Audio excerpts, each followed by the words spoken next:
අපේ YouTube channel එක දැන්ම subscribe කරන්න. bell icon එක click කරන්න අපේ අලුත්ම updates හැමෝටම කලින් දැනගන්න.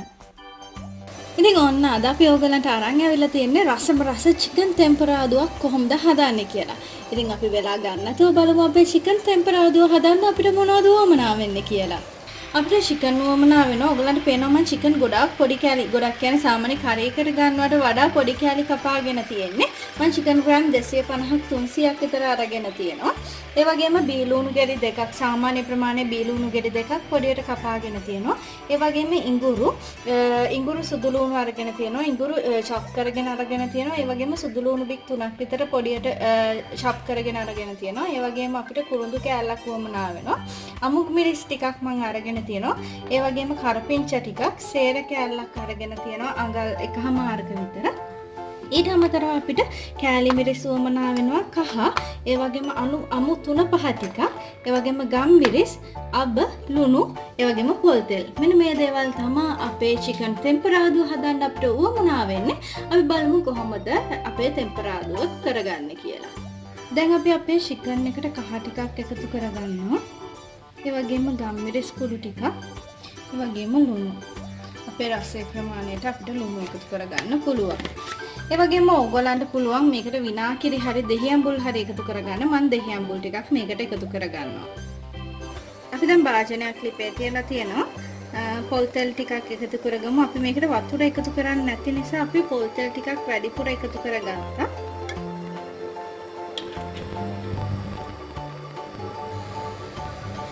දැන් අපි තෙල් එකට අබ ටිකක් එකතු කරගමු. තෙල් එක හොඳට රත් වෙලා තියෙන්නේ.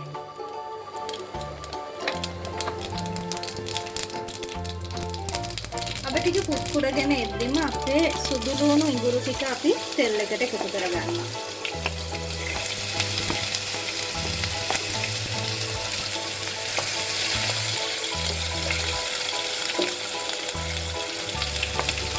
ඒ වගේම සේර කෑල්ල, කරපිංච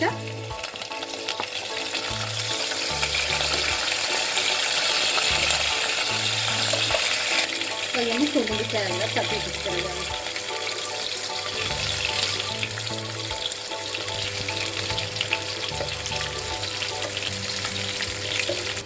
දැන් අපේ ඉඟුරු සුදු ලුණු රන්වන් පාටට බැදීගෙන එනවා. ඒ වෙලාවට අපි chicken එක එකතු කරමු. ඒ වගේම ඔයගොල්ලෝ දැක්ක chicken එකේ තිබුණ වතුර පොඩ්ඩක් මේකට එකතු වුණා. අර chicken එක හොදලා ඉවර වෙලා මේ පැත්තකින් තියලා තියෙද්දි ඒ chicken එකේ වතුර පොඩ්ඩක් වෙනවා. අන්නේ වතුර පොඩ්ඩ තමයි මේකට මේ විදිහට එකතු වුනේ. දැන් අපි මේක හොඳට කවලම් කරගමු. දැන් අපි මේක තෙලෙන් තැම්බෙන්න මේ විදිහට තියලා තියෙනවා.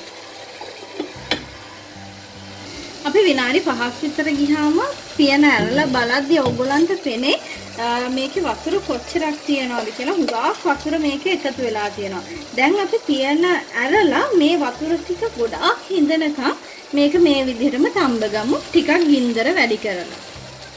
දැන් ඕගොල්ලන්ට පේනවා අපේ chicken එකේ තිබ්බ වතුර ගතිය ඔක්කොම අයින් වෙලා මේ තෙල් ගතිය විතරක් ඉතුරු වෙලා තියෙනවා. මේ chicken එකේ තිබ්බ වතුර flavors ඔක්කොම මේ chicken එක absorb කරගෙන ඒ වගේම මේ chicken එක උඩ පොඩ්ඩක් මේ තෙල් වලට fry වෙලා තියෙනවා. පේනවද මේ නිකන් ලාවට දුඹුරු පාට වෙලා තියෙනවා. අන්න ඒ ගතියට ආවට පස්සේ අපි මේ ලුණු ටික ඒ වගේම අමු මිරිස් ටික මේකට එකතු කරගමු.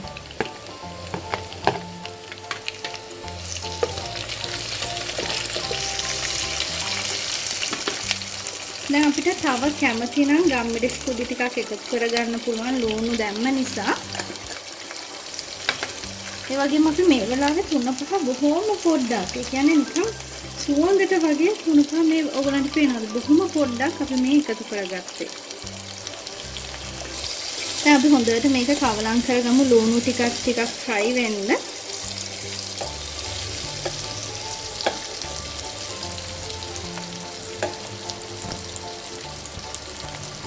ඔගොල්ලෝ කැමති නම් මේකට මාළු මිරිස් එකතු කරගන්න පුළුවන්. මාළු මිරිස් දැම්මහමත් හරිම රසයි මේ කරේ එක.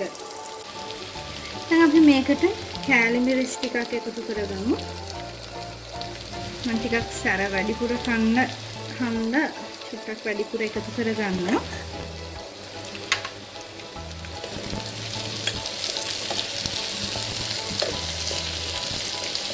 අද මේ ලුණු ටික පොඩ්ඩක් මැලවිලා ටෙම්පරාදු වෙන්න තියලා තියෙනවා.